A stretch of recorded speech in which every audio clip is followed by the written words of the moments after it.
Kevin Lin is the co-founder of the world's largest streaming platform, Twitch, and here at Taiwan, he is the co-founder of Metatheory, self-described as pioneering revolution in the gaming world, and Kevin is a partner at the startup Accelerator, Ikigai Launchpad.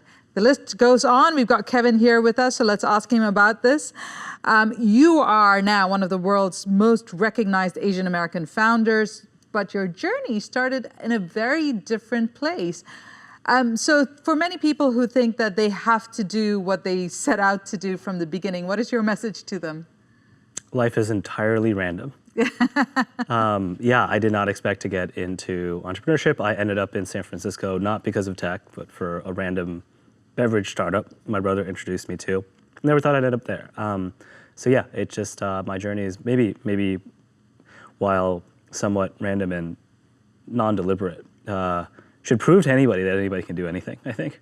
So what is the message there for entrepreneurs or people who are hoping to start up their own company or take their ideas off the ground? Yeah, I think if you already know that that's what you want to do, or you're curious about it, talk to people, ask for help. What's one thing I didn't do a good job. I think to this day I'm very bad at this. Is just asking for help from people. I do it with great pain on occasion, but I highly recommend it. Generally, friends, chances are your friends or your family knows somebody that can help you, and that may just be giving you some quick advice, that may be connecting you with someone else that can give you advice or a connection. I mean, that's sort of how society works in general, right? Going back to Twitch, it seems like that seems to be the story of how you got to Twitch or how Twitch became, but it went through several iterations before it became the Twitch that we know of. How do you know, for those who already have an idea, have gotten it off the ground, it doesn't seem to be working, how do you know to pivot? Pivoting is hard. It's one of the hardest things to do because you're kind of a lot of times you're convinced there's a problem here. And you might identify the problem very clearly. You might have a lot of support of a problem. There's this common phrase in the space called solution searching for a problem. That is always bad. It's pretty easy to detect if you have any level of self-awareness, but it still happens. Even to the best entrepreneurs, it still happens because people are just so convinced that people need something when they're not even thinking about it.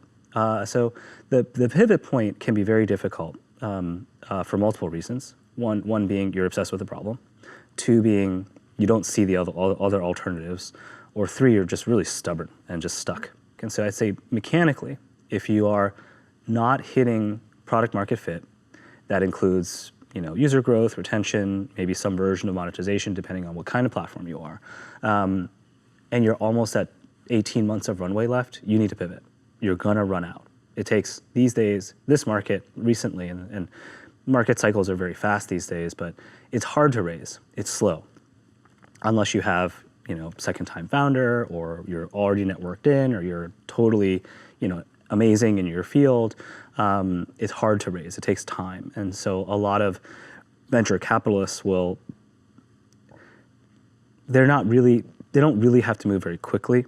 And so they can kind of drag things out. And if you end up with less than 12 months of runway, you lose a lot of your negotiation power, a lot of your leverage.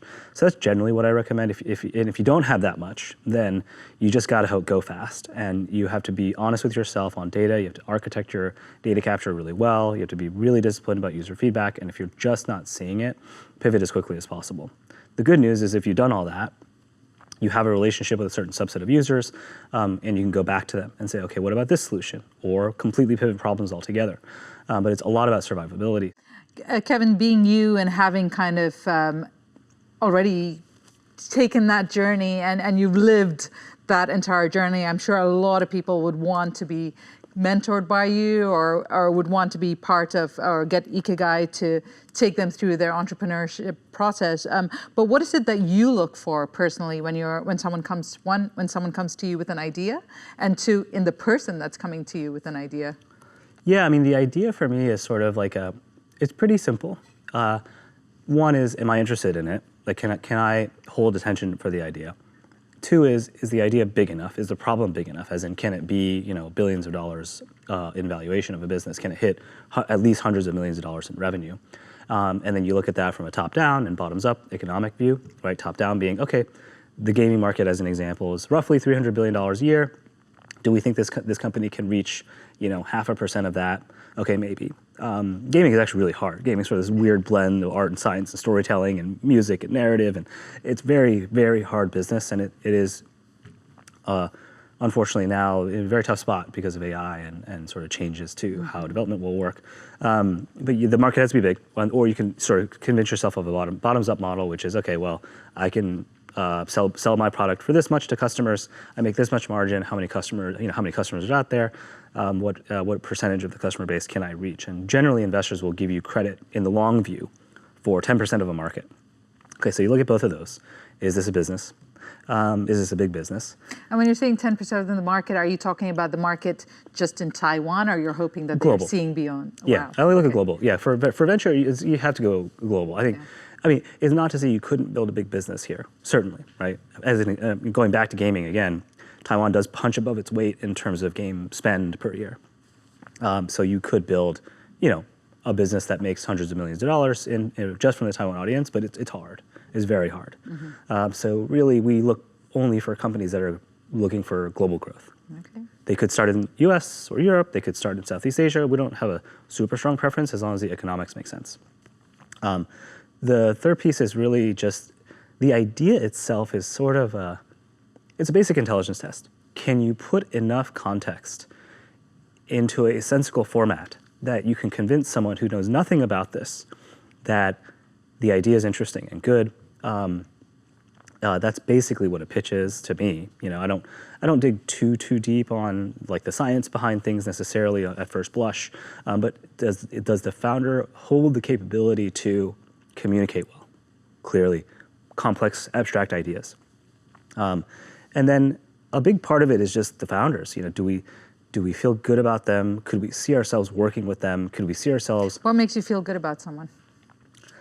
If I could tell you that, I would maybe solve a lot more things in my own life. I think it really is a feeling. I mean, they're sort of like slightly objective things you can look for. Do they seem honest? I think that through a deliberate set of questioning you can kind of get to. Do they have self-awareness? Are they self-critical in a way, not a negative way, but can they say, you know what, I'm wrong, right? That's a big part of entrepreneurship, admitting that. Grit, persistence, you can kind of detect through questioning. That takes a little bit more time to really suss out. Sometimes burnout is very real problem in the space. And then do they feel, for me, a little bit more background. I've done 400 direct angel investments, and I've invested in about 60 funds. Way overdid it, but enjoyed it. I'd say I think the biggest piece that I could take away from all that is this last point I'm making, which is, do I feel like they're really in it for the right reasons? Are they sincere about that? Are they sincere about simple questions like, why me? Like, why do you think I would be a good investor for you or a good advisor for you? Oftentimes people just want some name they can use to lure other investors in. That's probably the 90% case. And then you never hear from them again. So that's a big part of my learning throughout this is, do I feel good about them? Could I see myself going with them to grab a drink, grab a meal, go on an offsite, spend 3 days in a row with them? I think that's really important. But a big part of that for me is very simple. It's just, do they care about the problem? Do they have some insight about it? Can they communicate that insight? Is the problem large enough? And do I feel good about them? Do I just have this, gut feeling of like, I think they're good people. I think they really care about what they're doing, and I could work with them. Going back to Twitch, after Amazon's buyout, you stayed on for a few more years. Why did you decide to do that, and what do you hope that other founders can learn from what you learned post-buyout period? Yeah, I mean, I stayed at Twitch 12 and a half years total. That was 6.5 years after Amazon acquired us in 2014. I really loved the work. I loved the community. Much of my favorite work while there was going and meeting creators, going and meeting with game companies, eventually meeting more with other groups that could benefit from a live streaming platform that helps you build more direct community. We built a team from scratch, and from 5 people all the way to over 2,000 by the time I left, and really loved it. Now, corporate I didn't like, so I ultimately left. I was really torn about leaving, but after COVID year, I sort of thought, you know what, I should really, get out of the country for a little bit to help my parents out, but then thought, maybe it's time for some change. I don't operate that well in the corporate environment. I'm just not good at it. I can write 6-pagers and prose and describe my ideas, but it just felt a bit slow to me. I missed the startup feeling. So I think one of the major takeaways from my experience at Amazon is, if you do get to the point where you're able to sell your business, congrats, but take it really seriously. Take the buying process very seriously. Take the time to understand the buyers and how you really fit in their larger ecosystem at the mothership. Understand how they're going to treat you and the team and what they really long-term believe you will bring to the overall business. I think Amazon pitched us a good story, and it made sense at the time.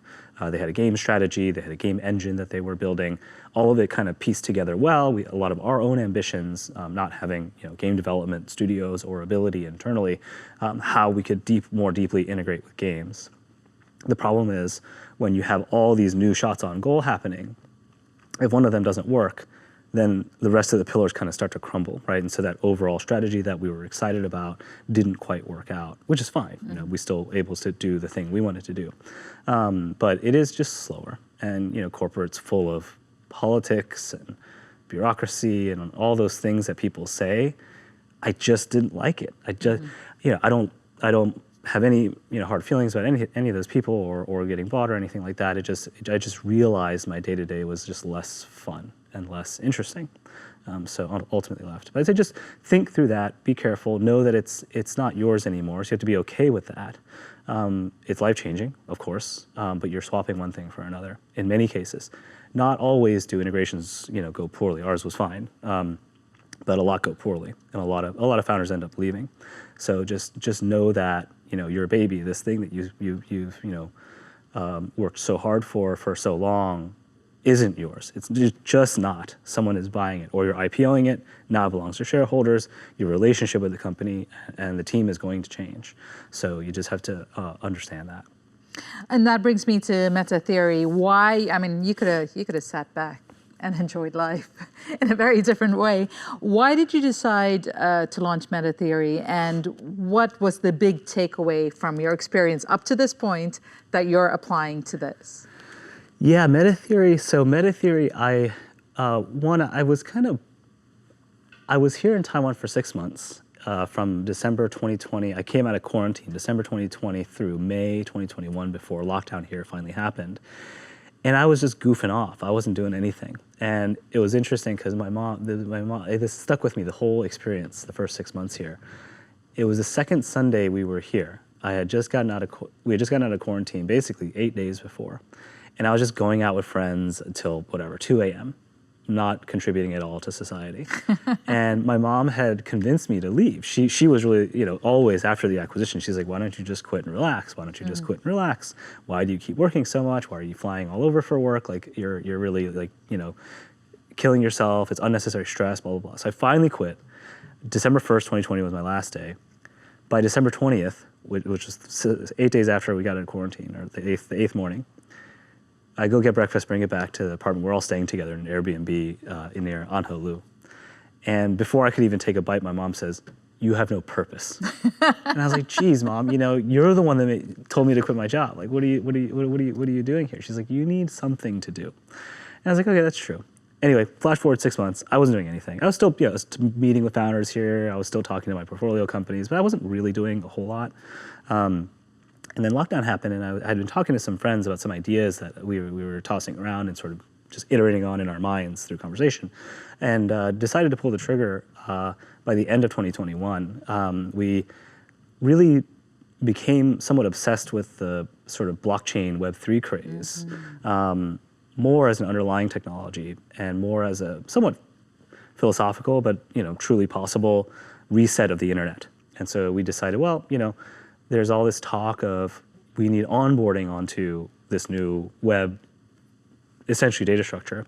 So why don't we do games? The one thing I do want to talk about before we sign off here is your current journey, this whole other journey you're going on as a dad. So how has that changed your perspective, not just on entrepreneurship or on the ecosystem, the business ecosystem, knowing that you are now fostering the next generation, but for yourself, how has that changed you? Yeah, I mean, it's definitely changed perspective. I think I've always wanted a kid, so I've always thought about this, and I have a lot of friends with kids, and talk to them about, what are you doing? Like, do you give them a phone? What apps do you let them use? How old do you let them do these things? And I've witnessed many different methods between friends and how they're raising their kids, and I can't tell, right, if one way is better than another, honestly. And you know what? By the time your kid gets to that age, the world is going to be a very different place again. Well, that's the thing. It's moving so fast. I think so I think about this, I feel like the work I'm trying to do is important. It is for this purpose of, can we build better systems for future generation?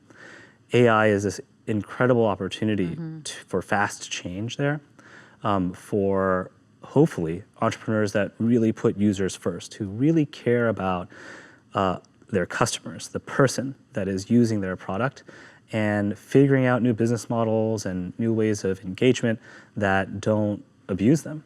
We live in, unfortunately, many different systems that are abusive.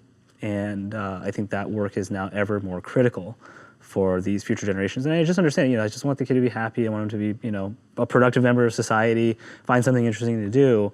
I'd like for him to grow up here. I'd like to learn Chinese finally while he learns Chinese. I'd like for him to have a good life here. And what are the aspects that are most important to tackle today? I'm not, it's hard, there's a lot, but something to, it makes it worth thinking about at least, and trying, and hopefully working with people here who can make a difference and impact there. Yeah, I have to say Taiwan is, definitely a very unique place and a great place to bring up a kid. If you're going to bring up a kid anywhere, the values you will learn here is unparalleled to anywhere else I've lived.